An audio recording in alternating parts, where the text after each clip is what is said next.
This is the Audi TT Roadster, and it's a little bit like a set of hair straighteners in the way that it can, according to some people at least, make you look a little bit like a hairdresser. I obviously don't agree with that at all, no. Now, you're probably considering one of these cars if you're also looking at something like a Porsche Boxster or a BMW Z4, and obviously the cool looks do come at a price. This thing starts from £33,000. Now, to make sure you're paying the right price for a new car, click on the pop-out banner in the top right-hand corner of the screen, or follow the link below the video to go to CarWow.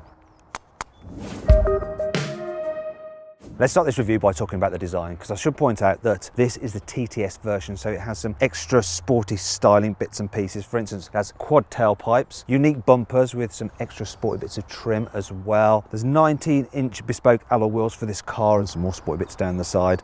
The entry-level Sport doesn't quite look as cool, and here's a quick look at it now. The next level up is the S-Line, and that has its own unique bumper design as well. It looks a bit more sporty than the Sport. Doesn't make any sense really, does it? But anyway, recently Audi has refreshed the look of the TT, so it has a new grille, and can't really tell the difference from the old car really. This TTS does have a slightly snazzier grille with these metallic bits of trim on it as well, and of course TTS badging. Good looking car though, regardless of which model you go for, but I think the best thing about it is the interior. I love the interior design of this car. So I really like the design. It's super simple. One of the things that makes it so simple is the fact that your infotainment screen is actually here in front of the driver. There's nothing here at all. Another thing I do like is this, look, you actually have the climate controls in the air vent. I even like the way that the vents themselves are like a jet engine turbine. In fact, the whole design is super cool. You've got metal bits here and here which make it feel expensive. I like the frameless rear view mirror, that's lovely. And then there's the quality, so it's really squidgy, high quality materials up here, even here, and all the way down on the door bins, soft touch as well. And everything feels super solid. I mean, look at this. This center console will not budge at all. It is really well screwed together, this car. Now though, let's talk about the specs. Entry-level Sport models get a digital driver's display, rear parking sensors, and cruise control. S-Line versions add cool scrolling indicators. Lovely super sport seats with electric lumbar support. Oh yeah, comfy. And lowered stiffened suspension, though you don't actually have to have it if you don't want to, and I shouldn't if I were you, because it does make the car a little bit too bumpy. Then there's the TTS, which gets leather here, and fine nappa leather for the seats for some extra softness. It also gets adjustable suspension with a comfort setting for a softer ride and a dynamic setting for a sportier, firmer ride. Finally, there's the Black Edition cars, which add bits of black trim to the side skirts, to the bumpers, and black exhaust pipes, plus alloy wheels up to 20 inches in diameter. Now then, let's talk about the infotainment system. So you can control it using this rotary dial, and you're going to want to use that if you're doing things like inputting a destination into the satellite navigation. And it is reasonably easy to use, so you can scroll through, or you can actually write using this touchpad. And it finds your route pretty quickly. It gives you 3 different options: the fastest, the most direct, or the most economical. Also, it's dead easy to input a waypoint along the way if you want to. Now, I wouldn't use this controller for any of the other functions. I would use the ones on the steering wheel, because it's just so much easier when you're driving to just whip along between different settings. And you can change the view if you want to go widescreen, which is really handy when you're following the satellite navigation. Also, this TTS version, I should point out, has its own unique dials. They're a bit more sporty. If there is one problem with this whole setup though, it's the fact that if you want your passenger to set stuff up for you on the sat nav, like they would be able to do normally, they can't, because they can't see bugger all. Oh well. Now let's talk about other areas of practicality. So first thing to note is this. Now the door bins may not look that useful, but actually look, that is a 1.5 litre bottle, and you can carry that in there if you want to. Also, you do have a cup holder here, and you might be thinking, oh, it's quite deep. What happens if you have one of the smaller cups? Well, that'd be no good. You'd have to constantly buy the larger cup of coffee. But no, if we go in here, flip that out, it's just about the right size for a smaller cup, which is handy. Tell you what else is handy, this. You have a place for your key there. Now there's some more storage under here, and there's a place for your mobile phone. On this TTS model, you get wireless charging as standard, so it's now charging my mobile phone. There's some connectivity down there. You've got 2 USB and an aux in as well, which is handy. And there's some more storage just here as well for another bottle of water, because I'm just crazy about bottles of water. Whereas the glove box is an all right size, and it will fit the hair straighteners, which is very important. Other things I need to show you is this. There's lots of adjustment in the steering wheel, which is good. You can also put the seat quite a way back as well, so if you're tall, that's handy. With the roof up, you have to trust me, if you're over 6 foot, you will be fine. There is enough headroom because you can get the seat reasonably low. It's not the lowest slung sports car, I have to tell you that. Now, if you need to carry passengers, well, there's only room for one, but fortunately the cabin's quite wide, so you don't feel too kind of hemmed in. Also, you can carry a child seat because there's isofix angle points just down here, which is handy. So yeah, you can fit a child seat relatively easy, and it's dead easy to install actually if you've got the roof off. If you haven't, it's a little bit trickier. Now, let's move on to the boot. So, now it'll come as no surprise to you that this Roadster's boot is smaller than the coupe version of the TTs, and it's actually bang on the same capacity as a BMW Z4 and a Porsche Boxster when you add up its front and rear boots. The shape of it isn't ideal though. For instance, it's quite shallow here, so you're limited as what you can squeeze into it. So the opening isn't huge either, but look, I can just about squeeze this suitcase in there, but what else can you fit? There's room for one large suitcase and one soft bag, or a small suitcase, a baby buggy and a soft bag. The TT's boot can also fit a set of golf clubs. In terms of features in the boot, well, I'll just have to show you. Let's get this back out because there is a small amount of underfloor storage there. There's a 12-volt socket for maybe plugging in a drinks cooler, little strap there for God knows what, and some tethering points. Not that you're going to do much tethering in this kind of car, but yeah, it's a Roadster. It's not the most practical, but you kind of knew that anyway, didn't you? Actually, there's more annoying things about this car. Here's 5. Front parking sensors aren't standard on any trim, so as with most Audis, you're going to have to pay for some options because you don't want to damage this beautiful face. The vanity mirror is just so small, there is absolutely no way you can do your hair in it. The sun visor may move around to block sun from the side, but if you're in a normal driving position, you'll see how useless they are. And now I'm blind. You can't get auto emergency braking on any model at all, which is a little bit unusual these days. The electrically operated seat doesn't quite know where its limits are, so you can actually rub it against the backrest when you're trying to move it into position. It makes this horrible noise.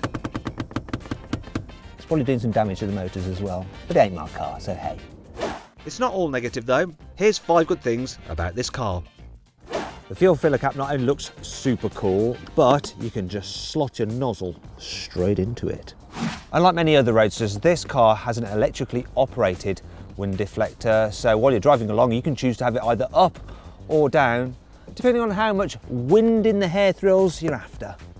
In this Roadster version of the TT, the black leather seats are actually given a special pigment which prevents them overheating in the sun so they don't burn your bum when you get in. You can get special neck warmers which blow hot air around the back of your neck. Can you hear it? Yeah. Oh, toasty. You can put the roof up at speeds of up to 30 miles an hour. Look, there's car buyer. Anyway, it's handy if it suddenly starts raining when you're driving along and you don't want to have to stop.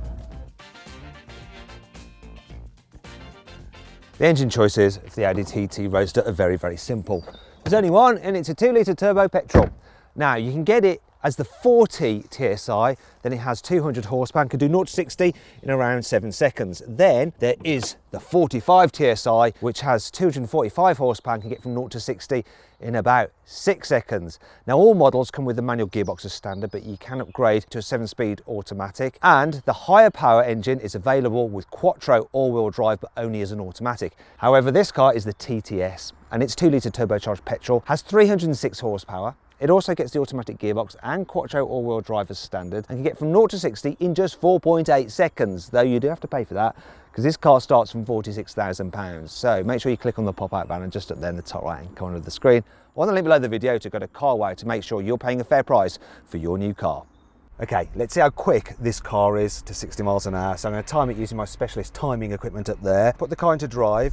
Pull the gear selector down 1 to put it into sports mode for the gearbox, the drive select into dynamic mode, the stability control into sports mode. Now just hold it on the brake, floor the throttle, wait for that sound, then release the brake. 4-wheel drive traction's good. Hey, it's not bad, this. That's over. And 0 to 60 in 4.4 seconds. That's quite quick. If you want to go quicker, you need a Porsche Boxster GTS. And if you want to see my full review of that car, just click on the pop-out banner in the top right-hand corner of the screen or on the link below the video, and you can watch it. Okay then, let's see what this car's like to drive in town when you're not hooning it around. So I'm gonna put the roof up. I want to see what the visibility is like when you haven't got the roof down, because it does affect things. Okay, so actually, yeah, it is quite dark in here now. One thing I have noticed is that over bumps, this car is pretty good. The standard suspension is actually all right. Do not have the load stiffened setup because it is more bumpy. This adaptive setup is good as well because you've got that comfort mode. In comfort mode, you have lighter steering as well, which I quite like, makes it more manoeuvrable, this car. Actually, it's really good for U-turns. It's got a tighter turning circle than a Volkswagen Golf, so it's dead easy to drive around town. Now then, I want to see what it's like to park. So here's a space. It's quite a short car. Having the roof up does hamper things now because I've got a big blind spot. You can probably see it just there behind me on the other side. This is the auto, and it can be a bit jerky when you're just trying to manoeuvre at low speeds. The manual's better for this kind of thing, and the manual's actually really nice to use actually. Oh, I have to lower this mirror so I can see what's going on. Wish it did it automatically. BMWs do. I'm totally relying on the camera and the sensors here. And this is really hard when you're getting close to a car. This jerky gearbox just almost suddenly just catapults you into a nearby vehicle because it kind of does nothing, and then you touch the accelerator and then it moves forward suddenly like that. There we go. I did it. Wasn't the easiest because of that gearbox, but actually not too bad at all. You are going to need the sensors, and the camera helps as well. Yeah, anyway, let's get this roof down and drive a little bit quicker. It's really good just being able to do this. There we go. Off we go. This Audi TTS Roadster is actually quite good on the motorway. With the roof up, it's fairly quiet. You do get a bit of wind noise from there, but it's not too bad. Obviously, with the roof down, you get a lot more wind noise, but that's what you want. However, you can reduce it by putting the optional wind deflector up. And then actually, listen, it's not too bad at all. The car actually feels pretty composed when you're going quickly as well, and the seats are nice and comfortable. And if you need to overtake someone, I'm doing 50 miles an hour. If I floor it, this TTS, the gearbox does kick down pretty quickly, and that's 70 already. It doesn't hang about too much, and that's driving it in normal comfort mode as well. Oh, all in all, very good. But what about the economy? Well, I'm getting, it's really good actually. So how does this Audi TT fare when you get on a twisty road? Well, it's actually really, really good. It just grips so well, and you can tell what's going on. It's all very predictable, all very safe and sturdy. If you've got the quattro all-wheel drive, you've got a bit more grip to help pull you out of corners. The front-wheel drive only cars will start to run out of ideas if you push them a bit too hard into a slippery bend, but generally they're fine. I will say this though, while it is quick and it is capable and it is reassuring, it doesn't quite have the same element of fun that you get with the rear drive BMW Z4, which is a little bit more leery, a bit more muscular and mean. Now, if you want to see what that car's like to drive, click on the pop-out button in the top right-hand corner of the screen, or follow the link below the video to watch my in-depth video review of it. But for now, let's see how fast it can go around here. Well, surprisingly quick, that was almost 60. Told you, it just grips and goes round. It's quite good, actually.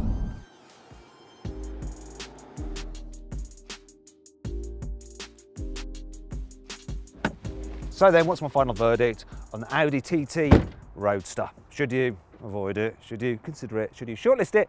Or should you just go right ahead and buy it? Well, I reckon you should shortlist the TT Roadster. It might not be the most thrilling nor the most masculine sports car, but it's a great all-rounder. Do you agree with my verdict? Let me know in the comments section. Also, please subscribe to this channel for more videos, and if you click on the deals box to the right, you can see how much you can save on a new car at CarWow. Or click on the video windows below to watch another of my videos.